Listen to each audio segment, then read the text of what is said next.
বলছেন 1400 বছর আগের কথা, 1445 বছর আগের কথা, 1445 বছর আগে নবীজি বলেছেন আজকে, ওই সময় আজকে ইয়াজুজ আর মাজুজের যে দেয়ালের কথা মনে আছে?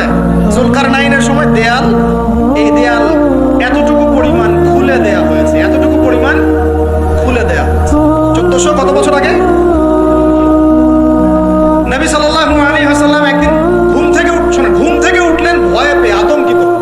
নবীজি ভয়ে পেয়ে আতঙ্কিত হয়ে ঘুম থেকে উঠে বলছেন লা ইলাহা ইল্লাল্লাহ, লা ইলাহা ইল্লাল্লাহ, ওয়াইলুল লিল আরব, ওয়াইলুল লিল আরব মিন শাররি ক্বাদ ইখতারাব। আরব জাতির জন্য ধ্বংস, আরব জাতির জন্য ধ্বংস। কি ভয়ঙ্কর ফিতনা ধেয়ে আসছে ওদের দিকে, কি ভয়ঙ্কর ফিতনা ধেয়ে আসছে। এবং তিনি হাতের ইশারা করে দেখালেন এইভাবে।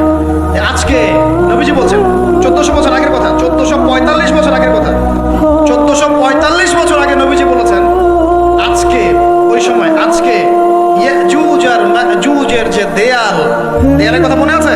জুলকারনাইনের সময় দেয়াল, এই দেয়াল এতটুকু পরিমাণ খুলে দেয়া হয়েছে, এতটুকু পরিমাণ খুলে দেয়া হয়েছে 1400 কত বছর আগে। তখন তার স্ত্রী বলছেন আনুহলিক ওয়া ফিনা সালিহিন, আনুহলিক ওয়া ফিনা সালিহিন ইয়া রাসূলুল্লাহ, হে আল্লাহর রাসূল সাল্লাল্লাহু আলাইহি ওয়াসাল্লাম, আমাদের মধ্যে ভালো মানুষরা থাকা সত্ত্বেও কি আমরা ধ্বংস হয়ে যাব? আপনি যে বলছেন ওয়াইলুল লিল আরব, আরবদের জন্য ধ্বংস। নবীজি বলছেন নাম, হ্যাঁ নাম, হ্যাঁ ধ্বংস হয়ে যাবে। ইযা কাসুরাতিল খাবাস, যখন নগ্নতা, বেহায়াপনা, অশ্লীলতা সমাজে রন্ধ্রে রন্ধ্রে ছড়িয়ে পড়বে, তখন আলেম জালেম সব ধ্বংস হবে। এই হাদিসটা অকাট্য হাদিস, বুখারী মুসলিমের, মানে এটা সহিহ, এটা বিষয়ে কোনো সন্দেহ নেই। তাহলে নবীজি 1445 বছর আগে বলছেন যে আরবদের জন্য ধ্বংস ধেয়ে আসছে, এবং দেয়াল এভাবে খুলে দেয়া হয়েছে।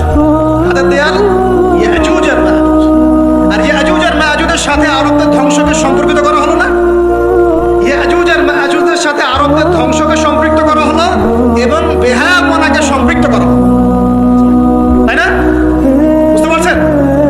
আরব জাতির ধ্বংসের সাথে ইয়াজুজ মাজুজকে কানেক্টেড করা হলো এবং অশ্লীলতাকে, কি বলেন, অশ্লীলতাকে কানেক্টেড করা হলো। এখন আপনি চিন্তা করে দেখেন সারা বিশ্বে কারা ছড়িয়ে দিয়েছে, বলেন দেখি, কি বেহায়াপনা না? সমাজের ইযা কাসুরাতিল খাবাস, যখন সমাজের রন্ধ্রে রন্ধ্রে বেহায়াপনা ছড়িয়ে পড়ে নাই? মিলান, হাদিসটা মিলান। সমাজের এই মেয়েদের এই যে ফ্যামিলিস্ট রেভলিউশন কারা ছড়িয়ে দিয়েছে? ফ্যামিলিস্ট রেভলিউশন কারা ছড়িয়ে দিয়েছে? ওরা। সমাজে মেয়ে ছেলে একসাথে চলবে একই পোশাকে, কারা ছড়িয়ে দিয়েছে? সমাজে মেয়েদের বেপরদায় চলার এই সংস্কৃতি কারা ছড়িয়ে দিয়েছে? মাদক আর সুদের সংস্কৃতি কারা ছড়িয়ে দিয়েছে? জেনা, ব্যভিচার, পর্নোগ্রাফি, এগুলো কারা ছড়িয়ে দিয়েছে? এটাই ওই যে খুলে দেয়া হয়েছে। এটা আমার ব্যাখ্যা, এটা আমার বুঝ। পৃথিবীর এমন কোন রাষ্ট্র বাকি রাখে নাই তারা এগুলো ছড়াতে, এমন কোন রাষ্ট্র বাকি।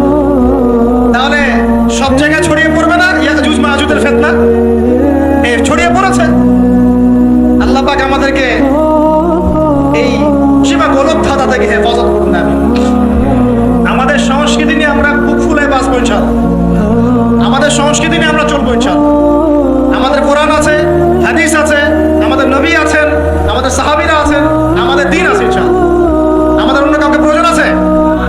এই যে প্রযুক্তিগত কথাগুলো বললাম, একটু মাথা খাটান, এগুলো আমরাই তৈরি করতে পারবো ইনশাআল্লাহ। সব ঢেলে সাজানো যাবে ইনশাআল্লাহ তাআলা। আল্লাহ পাক আমাদেরকে বোঝার তৌফিক দান।